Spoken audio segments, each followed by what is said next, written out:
Welcome back to our channel. ఈ video ఈ రోజు అయితే కనుక ప్రోమో ఈరోజు చూశాను అనమాట. Saturday promo first promo already release అయింది. మీ అందరూ కూడా చూసారని చెప్పి ఎక్స్పెక్ట్ చేస్తాను మామ. ఈ ప్రోమోలో అల్టిమేట్గా తనుజా గారికి అయితే నాకు సార్ ఇచ్చిన డోసు సరిపోయిందా లేదా అనేది మీరే చెప్పాలి మామ కామెంట్ రూపంలో. తనుజా గారు మీరు చాలా సున్నితంగా ఉన్నారు మేడం.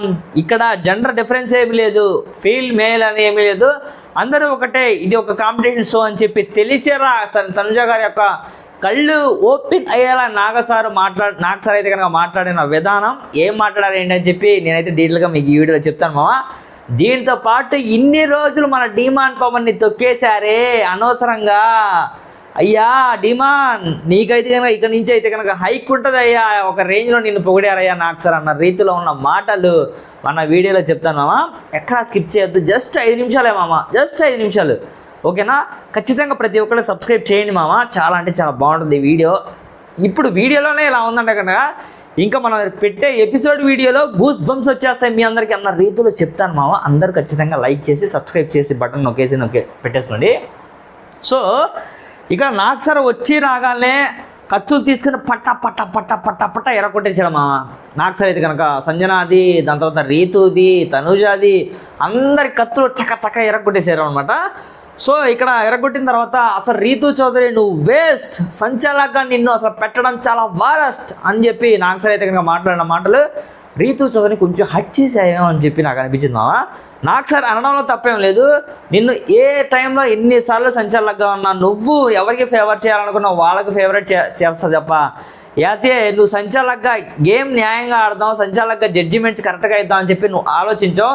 ఎందుకంటే కనుక ఆల్రెడీ సంజన గారు, దాని తర్వాత డీమాను ఏదైతే అందరు కెప్టెన్సీ కంటెంటర్లు ఆడతారో నిఖిల్, నువ్వు ఎందుకు డిమాండ్ పవన్ 2 సార్లు వెళ్ళిపోయాడు కదా, తను ఎందుకు అక్కడ అన్ఫేర్ జడ్జిమెంట్ ఎందుకు ఇచ్చావు యాజ్ సంచాలకంగా ఉన్నప్పుడు అన్న మాటలు నాకు సార్ అయితే కనుక సూపర్గా అడిగారు మామ. నాకు సార్ అడిగిన క్వశ్చన్స్కి మరి తనుజా రిప్లై ఇచ్చిందో, తన దగ్గర ఆన్సర్ లేక నోరు మూసుకొని ఉందో మనం అయితే కనుక ఫుల్ వీడియో చెప్పాక చూద్దాము. సో ఇలా ఇక్కడ ఈ ఒక్కసారికి సంచాలకంగా ఈ వీడియో ఇలా చేయలేదు మామ, చాలాసార్లు. లాస్ట్ టైం అందరూ అప్పుడు భరణి గారు రంగులు టీషర్ట్స్ ఆడే టాస్క్లో కూడా ఇలాగే సంచాలకంగా ఆడి అన్ఫేర్ చేసి డిమాండ్ పవన్ కెప్టెన్గా నుంచోబెట్టింది. బట్ ఇప్పుడైతే కనుక అలా చేయొద్దు. బట్ డిమాండ్ పవన్ కూడా అలా చేసినా యాక్సెప్ట్ చేయడానికి లేదు. తనైతే ఒక జెన్యూన్ ప్లేయర్గా మంచిగా ఆడాలని చెప్పి ప్రూవ్ చేసుకుంటున్నాడు. దీని తర్వాత డిమాండ్ పవన్ గురించి తనుజా గురించి మధ్య క్లాష్ ఏదైతే ఉందో దాని గురించి డిస్కస్ చేసుకుందాం మామ. సో యాక్చువల్లీ డిమాండ్ పవన్కి తనుజాకి జరిగింది ఏం లేదు మామ. ఇక్కడ డిమాండ్ పవన్కి తనుజాకి మధ్య జరిగిన డిస్కషన్ ఏదైతే ఉందో అది ప్రోమోలో చూపించారు మామ. యాక్చువల్గా ఆ రోజు జరిగిన సంఘటనలో ఏమాత్రం డిమాండ్ తప్పేమీ లేదు. యాజ్ పర్ ప్రోమో కాదు, నేను లైవ్లో చూశాను. ఆ రోజు ఏం లేదు, యాజ్ పర్ రాజు గారు చెప్తారనమాట మన కమాండర్స్. సో వాళ్ళ యొక్క మాట మీద తనుజాని తీసుకురమ్మండి అని చెప్పి చెప్పగానే తను ఏంటంటే కనుక డిమాండ్ పవన్ ఏదో ఇంటెన్షన్తో కాదు, జస్ట్ ఇలా చేతితో నెడతాడు. అది కూడా మ్యాన్ హ్యాండిల్ చేసినట్టే ఫీల్ అయ్యి ఏంటి మీరు పట్టుకుంటున్నారు అని చెప్పి ఇటు పక్క నుంచేమో మన నిఖిల్ గారు వచ్చి హ్యాండ్ పట్టుకుంటాడు అనమాట.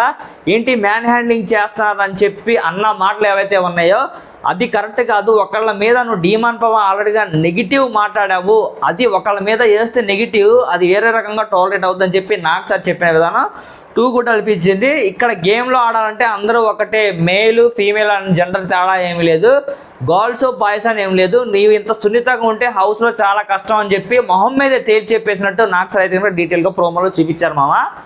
దీనితో పాటుగా ఈ మాటలు అన్న తర్వాత మరి మన తనుజా గారు అయితే కనుక తన ఓట్స్ని ఏదైతే యాక్సెప్ట్ చేసి ఆన్ ది స్పాట్లో మరి డిమాండ్ పవర్కి సారీ చెప్తే బాగుంటుందని చెప్పి అనుకుంటున్నాను. ఎందుకంటే ఇక్కడ డిమాండ్ పవర్ ఫ్యాన్స్ చాలామంది చూస్తూ ఉంటారు ఈ వీడియో. ఎంతమంది demand power fans Tanuja on the స్పాట్లో సారీ చెప్పాలి అని చెప్పి ఎక్స్పెక్ట్ చేస్తున్న వాళ్ళు ఎవరైతే ఉన్నారో కామెంట్ రూపంలో తెలియజేయండి మామ. ఇక్కడ ఎవరి మిస్టేక్ లేదు. ఇంకోసారి నాకు సార్ అయితే కనుక ఇంకో మిస్టేక్ కూడా చూపిస్తారనమాట. ఎవరైతే గేమ్లో ఆడుతున్నారో తనుజా డిమాండ్ పవన్ ఒకనొక సందర్భంలో నెట్టేస్తుంది. మరి నువ్వు అక్కడ నెట్టేసింది తప్పు అని చెప్పి నువ్వు ఫీల్ అవ్వనప్పుడు తను ఆ రోజు డిమాండ్ పవన్ కూడా వెనక నుంచి ఇంటెన్షన్గా చేశాడని చెప్పి నువ్వు ఎలా ఫీల్ అయ్యావని చెప్పి నా ఆన్సర్ అయితే కనుక ఇచ్చి పడేశారు తనకైతే కనుక. ఇంకో విషయం, సంజన కూడా మన రీతు చౌదరిని ఒక మాట అంటుంది అనమాట. సో మీరు ఎందుకు అసలు ఆ వర్డ్స్ కొన్ని వల్గర్గా వాడేసిందనమాట. ఆ వర్డ్స్ ఏంటంటే కనుక రీతునే అంది మన సంజన గారు అన్నారన్నమాట, సో సంజన గారు రీతుని కొన్ని ఓట్స్ అన్నారు ఆ రోజు టాస్క్ ఆడేటప్పుడు. ఆ ఓట్స్ ఏవైతే ఉన్నావో అవి కూడా మీరు అనకుండా ఉండాల్సింది. ఏ మాట మాట్లాడాలో తెలియదా నీకు, ఏ మాట మాట్లాడాలో తెలియదా, ఎందుకు అలా నోరు వదిలేసుకుంటావు సంజన అని చెప్పి నాకు సారు రీతు గారికి చెప్తూ సంజన గారి మీద సీరియస్ అయ్యారనమాట. ఈ ప్రోమోలో అయితే డీటెయిల్గా ఇవి వచ్చినాయి మామ. నాకైతే ఈ ప్రోమో చూసిన దాన్ని బట్టి కళ్యాణ్కి ఏమన్నా ఆ రోజు సుమనన్న సంజన గారు ఆడిన టాస్క్లో మరి కళ్యాణ్ అయితే కనుక తను తీసుకున్న డెసిషన్ మీద ఈ ప్రోమోలో చూపించలేదు. ఆ డెసిషన్ మీద నాకు సరే అయితే ఖచ్చితంగా సీరియస్ అవ్వడానికి ఛాన్సెస్ ఉన్నాయని చెప్పి టాక్ యాజ్ పర్ ఇన్స్టాగ్రామ్, దాని తర్వాత as per social media. So ఇక్కడ మెయిన్గా ఏంటంటే కనుక హౌస్లో ఆడియన్స్ ఏం జరుగుతుందిరా బాబు అని చెప్పి చాలా ఉత్కట్టంగా వెయిట్ చేస్తారనమాట ఆడియన్స్ అయితే కనుక. సో దీని తర్వాత ఆడియన్స్ అందరూ ఎవరికైతే ఓట్ చేశారో వాళ్ళు హౌస్లో కొంచెం ఒక రేంజ్లో ఉన్నారు. దీంతో పాటుగా మెయిన్గా మనం చెప్పుకోవాల్సింది అంటే కనుక ఈ వీక్ డబల్ ఎవిక్షన్ జరగబోతున్నా అన్నట్టుగా అనిపించింది నాకైతే కనుక. మరి సింగిల్ ఎవిక్షన్ ఉంటుందో డబల్ ఎవిక్షన్ ఉంటుందో అట్లీస్ట్ షో అనేది స్టార్ట్ అయితే కనుక మనకు అనేది ఏంటి ఆ సస్పెన్స్ అనేది మనకు తెలుస్తుంది మామ. సో ఆడియన్స్ అయితే కనుక ఎవరు లైక్ చేస్తున్నారో వాళ్ళందరికైతే ఓట్స్ వేయించుకున్నారు. బట్ మేబీ నేను అనుకోవడం నిఖిల్ కానీ ఖచ్చితంగా గౌరవ్ కానీ ఎవిక్టెడ్ అయిపోతారని చెప్పి ఎక్స్పెక్ట్ చేస్తున్నాను. బట్ అల్టిమేట్గా అఫీషియల్ ఇన్ఫర్మేషన్ అయితే ఏ లేదు మామ. As per Insta maximum Nikhil Nair అయితే కనుక ఎవిక్టెడ్ అయిపోయాయని చెప్పి టాక్ ఉంది. బట్ చూద్దాం. సో ఈ వీడియో మామ మీ అందరికీ నచ్చింది అనుకుంటున్నాను. ఖచ్చితంగా చూసిన ప్రతి ఒక్కరు లైక్ చేయండి మామ. నెక్స్ట్ మరో ఇంట్రెస్ట్ వీడియోతో మీ ముందుకైతే వస్తాను, ఓకేనా? సో ఇక్కడితో క్లోజ్ చేస్తున్నాను. Thank you so much, bye.